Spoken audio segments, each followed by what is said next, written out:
بسم اللہ الرحمن الرحیم۔ ایرانی صدر کے ہیلی کاپٹر کو حادثہ کس طرح پیش آیا؟ ایران کے صدر ابراہیم رئیسی کے چیف آف اسٹاف غلام حسین اسماعیلی نے ہیلی کاپٹر حادثے کے حوالے سے کئی انکشافات کیے ہیں۔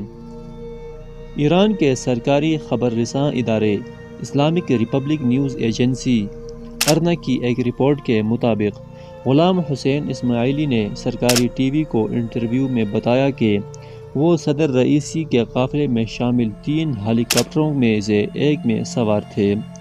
ایرانی صوبے مشرقی آذربائیجان میں اتوار کو پیش آنے والے حادثے کے بارے میں انہوں نے بتایا کہ مشرقی آذربائیجان میں تقریب سے واپسی کے لیے صدر رئیسی کے ہیلی کاپٹروں کے قافلے نے دن میں لگ بھگ 1 بجے پرواز کا آغاز کیا۔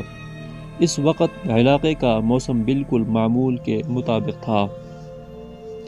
ان کے بقول پرواز کے لگ بھگ 45 منٹ کے بعد صدر کے ہیلی کاپٹر کے پائلٹ کیپٹن مصطفی نے دیگر 2 ہیلی کاپٹروں کے پائلٹوں کو ہدایت کی کہ وہ مزید بلندی پر چلے جائیں کیونکہ آگے بادل نظر آ رہے ہیں۔ غلام حسین کے مطابق کیپٹن مصطفی قافلے کے انچارج تھے۔ انہوں نے مزید کہا کہ صدر کا ہیلی کاپٹر باقی دونوں ہیلی کاپٹروں کے درمیان میں پرواز کر رہا تھا، لیکن جب انچارج کیپٹن مصطفی کے احکام کے مطابق ہیلی کاپٹر بلندی پر گئے تو صدر کا ہیلی کاپٹر اچانک غائب ہو گیا۔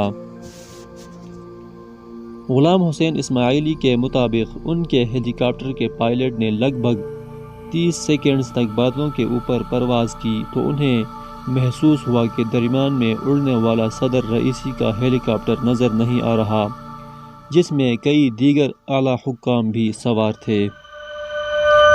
انہوں نے بتایا کہ ان کے ہیلی کاپٹر کے پائلٹ نے فیصلہ کیا کہ وہ ایک دائرے میں چکر لگا کر واپس آئیں تاکہ صدر کے ہیلی کاپٹر کو تلاش کر سکیں۔ واضح رہے کہ صدر ابراہیم رئیسی کے تباہ شدہ ہیلی کاپٹر کا ملبہ ورزقان کے علاقے سے پیر کی صبح ملا تھا۔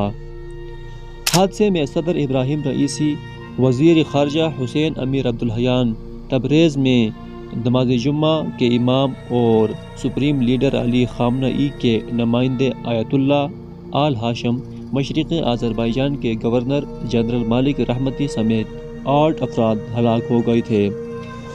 صدر رئیسی کے چیف آف اسٹاف کے بقول بادلوں کے سبب ان کا ہیلی کاپٹر ایک مخصوص حد کے بعد نیچے نہیں جا سکتا تھا، اس لیے ان کے ہیلی کاپٹر نے پرواز جاری رکھی اور قریب واقع تانبے کی کانوں کے پاس لینڈ کیا۔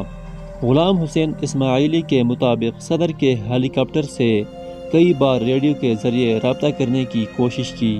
اس کے علاوہ صدر کے ساتھ سوار وزیر خارجہ حسین امیر عبداللہیان اور ریزیڈینشل پروٹیکشن یونٹ کے سربراہ سے مسلسل رابطے کے باوجود کوئی جواب نہیں ملا۔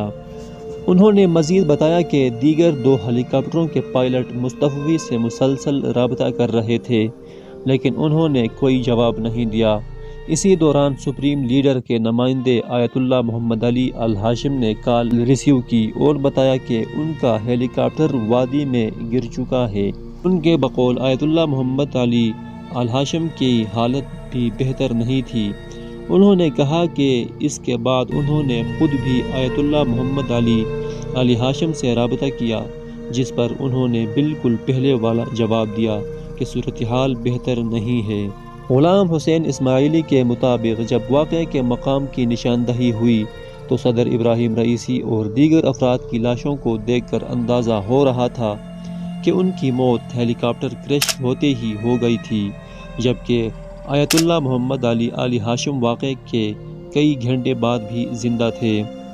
صدر رئیسی کی ہلاکت کے بعد ایران کی صدارت ان کے اول نائب صدر محمد مخبر کے حوالے کر دی گئی ہے۔ محمد مخبر عبوری صدارت سنبھالنے کے ساتھ ساتھ آئین کے مطابق اس 3 رکنی کونسل میں بھی شامل ہوں گے جو آئندہ 50 روز کے اندر صدارتی انتخاب منعقد کرائے گی۔